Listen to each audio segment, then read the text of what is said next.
Hello and welcome to The Positive. Today we'll be discussing polar bears, specifically their population size. Bears are doing fantastic right now. They are thriving like never before.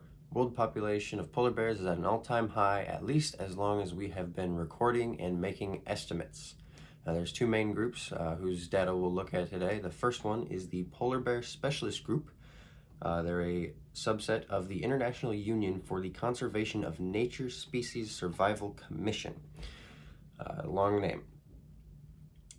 They were founded in 1965 at the first International Scientific Meeting on the Polar Bear, which was held in Fairbanks, Alaska. On their website, they describe themselves as a group of professionals who specialize in the research and management of polar bears throughout their range. The second group is the Global Warming Policy Foundation. They were founded in London, England, in November of 2009 by Lord Lawson and Dr. Benny Pizer, I believe is how you say the last name, in preparation for the Copenhagen Climate Summit. From their website, they say the Global Warming Policy Foundation is a nonpartisan think tank and a registered educational charity that focuses on climate and energy policy. We'll get back to them later. For now, the PBSG, Polar Bear Specialist Group. This group occasionally releases an updated summary, the status report of polar bears based on some new studies. So a bunch of different groups do studies on polar bears. It's not just these two, but these two groups take the data from everybody and compile them into a report. From the PBSG's last status report, their most recent one, of the 19 subpopulations of polar bears, so these are different groups of polar bears that live kind of exclusively from each other territorially. There is interbreeding, so it's not like it's separate populations entirely, but they call them subpopulations. There's 19 of them, 19 different areas. Of those 19, 3 have likely decreased in population, 4 are likely stable, and 2 have likely increased. This is over the past generation of polar bears, which they put to be at about 11 and a half years. Obviously, those numbers don't add up, so there are 10 subpopulations that are listed as data deficient. These are ones that they don't have enough data for to make an estimate, or chose not to because they didn't think the data showed enough certainty. There is some variation of these numbers, but it does give the impression that the population overall is on the decline. It does say there are 3 decreasing and only 2 increasing. But if we move on later in the same status report, they have global estimates for the entire worldwide population. In the last report, the earliest number they had included was 1993. The range was 21,470 to 28,370.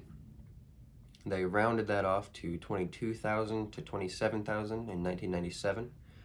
They updated again in 2001 to say that there are 21,500 to 25,000 polar bears worldwide, and then 20,000 to 25,000 in 2005. And then in their 2009 update, they left the number at the same level. So there is still a decline trend until it kind of plateaus out at 2005 to 2009.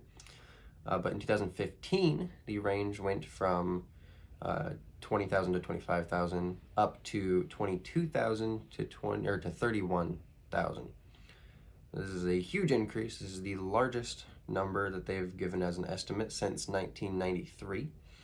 And with that range, they have a 95% confidence interval for 26,000 polar bears. That means they're very confident that you can set the estimate not only within this range, but also very confident that you can put it right at about 26,000 polar bears worldwide. This is back in 2015. That was their latest report. They've not released an updated report since 2015 at the time of releasing this article. The Global Warming Policy Foundation, however, updates their report on the state of the polar bear every year. This year's includes the numbers from 2021, and here's some of the numbers from their report. Of those 19 subpopulations, there are 3 likely increasing or observably increasing, 5 of them were stable or likely stable, and 11 were presumed stable or increasing. I'll put this picture up on the screen so you can see. This is the visual representation of where each of these subpopulations is. If you look at the purple outlined ones, those are the 3 that are increasing.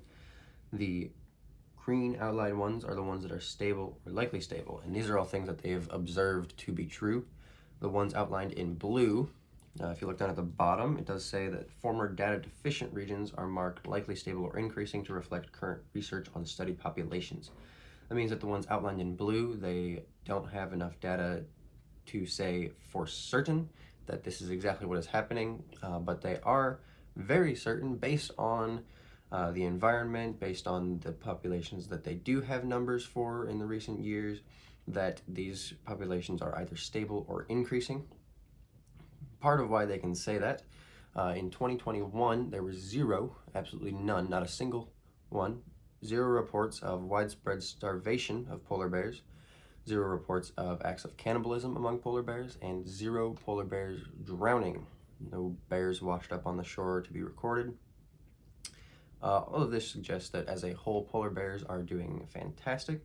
They're having little to no issues surviving throughout the year and are even in good health year-round.